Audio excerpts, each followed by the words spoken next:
Fuula meeqa qabdi? Shimbirroon boobla lamaan barattee maaliif samii keessa jiraatti? Boofni maaliif garaan shorroqee biyyee arraabaa jiraata? Addunyaan garri tokko maaliif dheebuu bishaanitiin dhuma? Addunyaan garri biraa ammoo galaana bishaanitiin dhuma. Gariif halkantuu ifaa, gariif guyyaatu dukkanaawa. Jireenya kun gara hundatti qixaa miti. Kaan dachiitu qiteenii isaan fixa, garii immoo isaantu dachiif jecha wal fixa. Addunyuma kana irratti tokko beelaan huqqatee yeroo du'u, tokko ammoo quufeetii furdina irraa du'a. Daa'imman hedduun maatii dhabuudhaan yeroo booyaa jiraatan, maatiin gariin ammoo ilmaan isaanii osoo booyaniiti lubbuu baasan. Tokko abbaa fi haadha dhabuuf booya, kun ammoo haadha fi abbaa isaatii jiruun boolla kaaya. Tokko osoo siree qabuuti kanan dhukkubdee lafaafatee rafa, kun ammoo bakka gachiisu dhabeeti barantaa namarra kaartoonaa. Inni tokko dina irrisuu fi soofamuu talagata. Inni biraa ammoo waan dadhamu dhabeeti agabuu ciitee bula. Isa argatteef rabbii eegalatoonfadhu, isa dhabdees isumarraa eeggadhu. Assalamu alaikum warahmatullahi wabarakatuh. Akkam jirtu nagaa keessanii fayyaadha. Arraan tana dhimma obboleessa keenya biraa Jamal irraa waan tokko tokko dubbachuu barbaadetiin dhufee jira. Waan amma deemaa jiru irratti hedduu sapiraayis taane haaluma dhageenye sandura quban qabnu maaltu maal akka ta'e maal nu godhu kaleessa garuu warri keessa beekanii warri bira dhiyaatan dubbisanii waan kana adda nu baasanii jiranii wanni amman tana bira irra deemaa jiruu fi waan inni ta'es dhugumatti namni 28 ol dhabee 28 dhabee akkana caljeetuma callisuun isaatu obsa guddaa qabaachuu isaa nama agarsiisa. Namichi isa nyaatee asii namoota hedduu nyaatee jira. Namoota hedduu dachii gurguranii maallaqa isatti fidanii maallaqa san dachii gurguranii maallaqa san isaan nyaadamee jira. Isarraa fuudhuudhaaf ammoo biyya tanatti yoo waa haramtee nama kanatti malee namarraa fuudhuu hin dandeessu. Warroonni tokko tokko maaliif keessa nyaata irraa hin fuune kajoon arge. So hin danda'amu yoo waan takka haramtee namatti kan namarraa fuudhuu biyya namatti hin jirtu seerri. Haa ta'u ammoo wanti burraa irratti fi kana biraa nyaata nama keenya nyaatu sumaan qabu ammoo dubbiin birraa namoota ishee dhiyaatan ijoollee teenyata naannoo biraa taachi biyya isa wajji jiraataniitu maallaqa isa kannatee inni gurbaa kana wal garsiisee birraan maallaqa isaanii irraa fudhee gurbatti ergee akka isaaf ispoonsara godhan isaan saniif ispoonsara godhamu birraan isaan gargaaree jiran waliif fide ergee inni waliif fide booda gurbaan maallaqni isa nyaadhamnaan amma gaafsan gammachuudha arra maallaqni nyaadhamnaan birraa irra dubbiin deebitee maalli akka waan inni nyaatee akka waan inni isaan nyaateetitti gara dirqama irraa fuudhuu fi araba itti bituutii fi waan kana irratti deemaa jira jaanii so wanni kun hin barbaachisu maali jennaan namta akka waarra ni bada yoo rabbate irraa kafalama innilleen haga irraa osoo hin dubbatin callisee obsa qabaatee roorroo dila san dabarsee guyyaa kanarra akkuma dhageenyattu dhageenyee jirra saniifuu uummanni keenya ka biyya adda addaa jirtan warra addunyaa hunda keessanuu please maallaqa irraa kafallu akka chittillee waliif bu'ee namni kutaadhaan waliin lolle maallaqa birra irra jiru kana kanamarraa inni fuudhee nama kanneen nyaadhame kana irraa kafalluun isin jaa bakka jirru hunda wal geenye irraa kafallu kana dhaabsi kiyya kabira ammoo wanta gizee namarra bade waan namarra ni bada gizuma hundaa'u yoo wanda akka nama galtee dafnee wal hubannee wal gaafannee silaa wal bira dhaabannee bareedaan jaamuchaa kana maallaqa irraa kafallu warri biraa warri maallaqa namicha kana biraa qabdan yookaan namicha kun isirraa nyaatee jiru waa takka wanni godhamuu danda'u hin jiru gurma sabbaruudha malee saniifuu inshaallah kanumaan dubbachuu dhufee galatooma. Assalamu alaikum warahmatullah. Dhimmi irraa dubbachuu dhufeef gabaabsee dhimma obboleessa keenya birraa inspaayerii dhimma kanarraa gabaabsee tumaan dubbadha ajandaa arraan tanaa fi kaleessa deemuu ture pootoo birraadha jechuudha. Akkam ture walumaa galatti nin gabaabsa diiteelii keessan seenu birraan ispoonsara Kanaadaa naqachuuf maallaqa isaa doolaara 8,000 nama ispoonsara namaa godhutti kanne akkasumatti immoo namoonni biroo ispoonsara godhachuu barbaadanii yeroo ispoonsara godhachuu barbaadan birratti dhufan birraan nama san waan beekuuf walitti nu fidii jaaniin yeroo walitti fidan birraan waliif fide nama kanaa fi nama ispoonsara godhuu fi uummata inni wal beekuun kana yeroo waliif fidu jidduu tanatti namni kuni maallaqa birraayis doolaara 8,000 kabirraa ka uummata kaaniitis I think hara doolaara 28 I think na fakkaata kaan immoo afaanuma birrarraa dhageenya walitti qabe san qofaa miti maallaqa obboleeyyan kiyyaa dubartoota keessa jira ka soddaa kiyyaa keessa jira even ammataan kiyya jechuun maallaqa nama sadiitu nama kana bira jira jechuun doolaara 20,000 I think hara 20,000 maallaqa kana mucaan kun nam takkaaf hin deebisne ijoollee Oromoo hedduurraa qabe mucaan kun. So yeroo kana uummanni ammaan tana birraa wal garsiiseen kun akkam godhanii birraan maallaqa keenya ammatti nu dhalii jaaniin yeroo kana birraa yeroo hedduu doorsisanii birraan even guyyaa lama moo sadii hunda akkan dhageetti mana galutti hin jiru mana bulutti hin jiru haga araba itti bitanii hunda footoo isaa agarsiisanii qabsiisanii mucaa kana miidharra geessanii jechuu amma badiin bakka tanatti tan eenyuti dhagaaf ilaal birraan ummata kanaa fi abbicha ispoonsaraa wal garsiise maallaqas I think waliin itti kannan birraa waliin birraan maallaqa isaatis keessaa qaba even khobbalayyan khiyaatu keessa jiraan isin inje unkaan san dhiisi soddaa khiyaatu keessa jiran khabirraa kanaa miti akka birootti sunis namni tokkichuma kana ka maallaqa nama dilaa kanaa irraa fuudhe mucaan kun maallaqa nam takkaaf hin deebisne ogguu itti bilbilan anuu asii itti bilbila nam takka jalaan kaasu bilbila cufate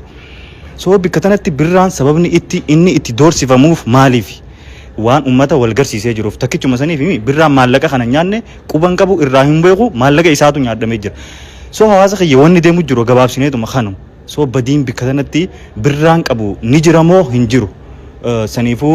dubbii jirtu ummanni kaayiroo keessa jiru manguddoo gurguddoon osoo yaa'iin biraa gandaa fi ganda jiddutti ummata karaa sikkoo mandootii fi karaa harargee jaamee dubbiin deddeemu jirti nu dhageenya osoo karaa sanitti dubbiin hin deemne waan kana manguddoon jidduu bahaati qabbaneessaa dubbii tana fixaa assalaamu alaikum warahmatullahi wabarakatuh bum nagayaan turaa ulfaadhaa isiniin jedhu bar haadha faaxee hedduu si deeggara kalee takka jettee gaafa ati haadha faaxee moggaafattu irraa si hordofan nama si hordofu jechuudha gaafa ati ijoollee teennata dhiiraatitti waan hin taanee fi waan ta'ullee jettu wallaahi sitti aaru ture rabbi naa haa dhiisu atis naa dhiisi dhugama rabbii naa dhiisi amma arge dhugaa nama kamiiyyuu amma arge dhugaa ta'ellee amma arge ammallee rabbii ol si haa mul'isu duniyaa fi akiratti illee obboleettu dhugaa rabbii akkana raggadhee dubbachuun kee hedduu natti tolu tokko jedhe waa'ee Dubaayiitti deebine obboleettiin teennata Mariyaam jedhamtu tun ta'amma asirra Nuuraddiin himatu andeen gadda baangaalee jala hafee baangaalee jala amaarri ho'iin hangal raasaa jira isinii galaami raasaa hafee asli gisee meeqa itti bilbiladhee namni na ilaa dubbatu dhabame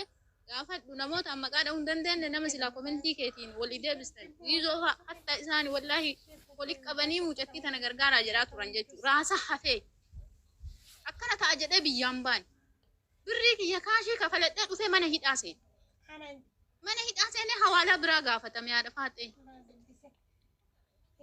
warri kiyya 300 400 eessaa fuudhu ani eessaa fuudhu ilmaan tiyya gurguraa hawaalaa maalii gaafatan nama 17 nama 20 nama 30 hidhaniit hawaalaa buusi jedha hawaalaa bakka hawaalaa yoo dala si gurgurachuuf fidanii yoo gabaan sirraa dhabame hawaalaa nuu buusii gara feete deem jedhan sanuu paaspoortii malee gabbaasanii gatan ijoollee paaspoortii malee kaashii 3,000 fi 5,000 irraa fudhatanii gabbaasanii haga ammaa paaspoortii malee jirtu Halima gizee himattu waan faayidaa qabaatti himadhu maaliif jennaan waan rakkinna yoo qabaatte waan kana